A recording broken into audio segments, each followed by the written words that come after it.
Hi guys, welcome back to the channel. I just want to say thank you so much for watching. Please like, comment and subscribe for more. So with this first part of the drawing, what I do, even after years of drawing, I still find it quite difficult to get the correct size and scale. So the reference picture that I use, be it on an actual piece of paper or on a computer screen, I'll draw a box around it, a sort of grid, and then I'll draw the grid to the scale that I need it onto a piece of paper, as you can see here, and I'll transfer the picture as a drawing onto that piece of paper.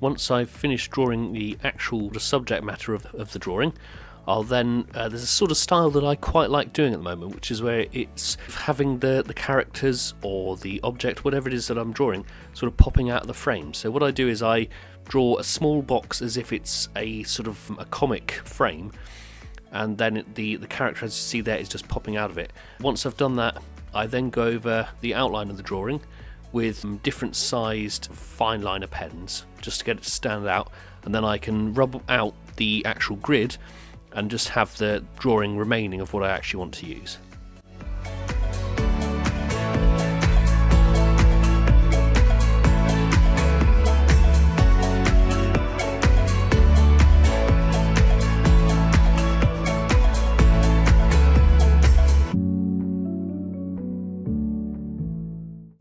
And there you see, once I've rubbed it out with the eraser, I'm left with just the pen that I know that I need to sort of colour in between.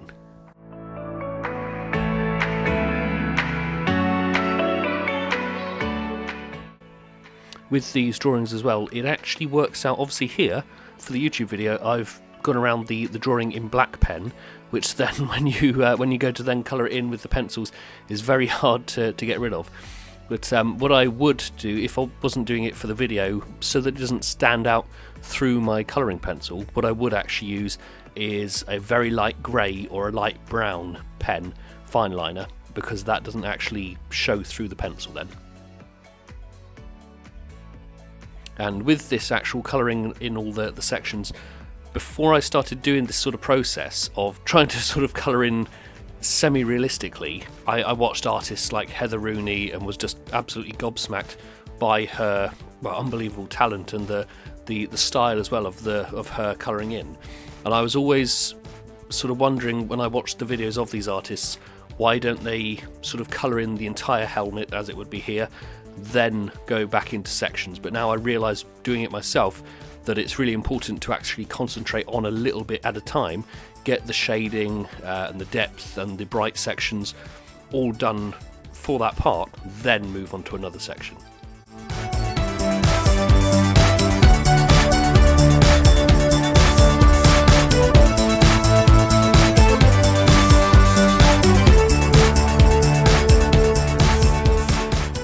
It's also very hard as well. This is sort of one of my, I don't know, probably 10th drawing, maybe 8th drawing, something like that, of trying to do this style where it's very, very sort of detailed colouring pencil drawings. And I hadn't sort of done them before that, and I'm still really struggling when I look at the reference picture that I'm using to pick out the colours. Here, for example, obviously Mandalorian's helmet is a gunmetal grey sort of colour that reflects really heavily. And with this, when you look at the reference picture, you know in the reference picture that it's supposed to be a cloudy blue sky that's reflecting into the helmet.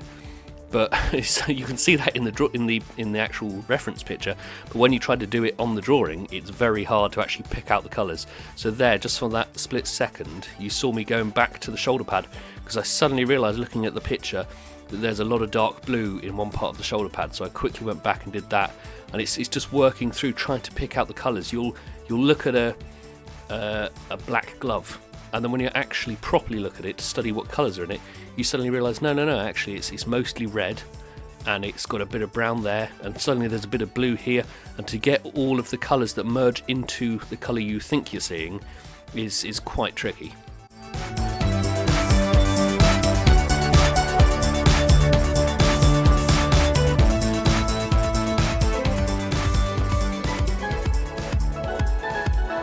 Here with the boots as well, this is one part I must admit I really struggle with. It's trying to get a depth of field. So it's basically where you have the main part coming out of the frame, so Mandalorian's head, body and Grogu in clear focus, and then because his feet and legs are further away, they need to be in like a sort of fuzzy focus, and to do that I found very, very tricky. It's something I'm definitely going to have to work on in the future on my future drawings. And here as well with Mando's breastplate, trying to get it to reflect the desert that's underneath it, and it's again very hard. You've got the colours there, and you know yourself, looking at the reference picture, what it's supposed to be, but trying to portray that and get it across in the drawing is very, very tricky.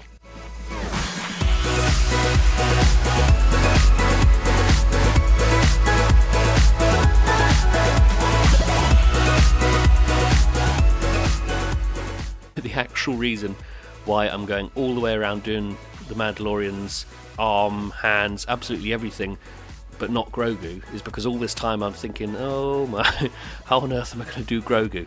I really couldn't pick out the colours that are in his sort of outfit, in his robes. The reference picture, when you physically look at it, because of the way the photo, or the lighting the photo's been taken in, it looks slightly green. And I thought, I can't colour it in green, it will look mental, people will think I've gone mad. But as you see here, you're sort of working with very light browns, sand colours, yellows, and then you do have to go over it with green. You guys might know this already, but one of the best things you can get for any colouring pencil, colouring in basically, is a very soft white, because then you can blend. You can get burnishing pencils as well, but a soft white pencil works really well. I personally use Coloursoft white, and also a Faber-Castell Polychromo white, which is a lot harder, but it still blends really well.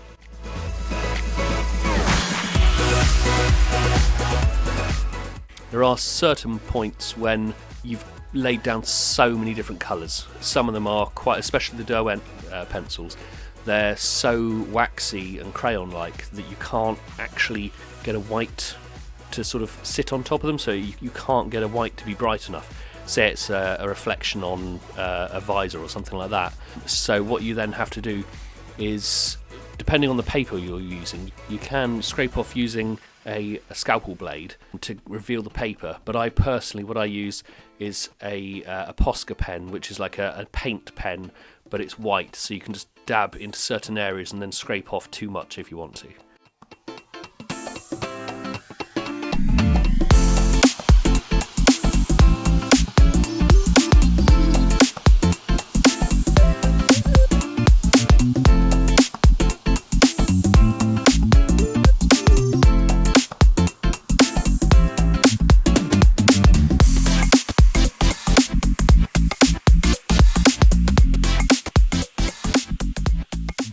And here again, this is another thing I always really struggle with. So I do the drawing and then I think, oh, what am I going to do for the background? And I thought, right, it needs to be on Tatooine.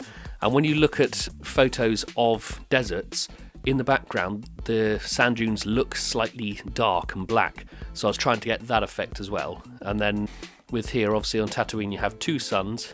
So I just needed to have one that was bright white and then one that was slightly yellow. So just colour that in. And I just want to say thank you for watching. Hope you enjoyed the video. Please like, comment and subscribe for more. Thank you.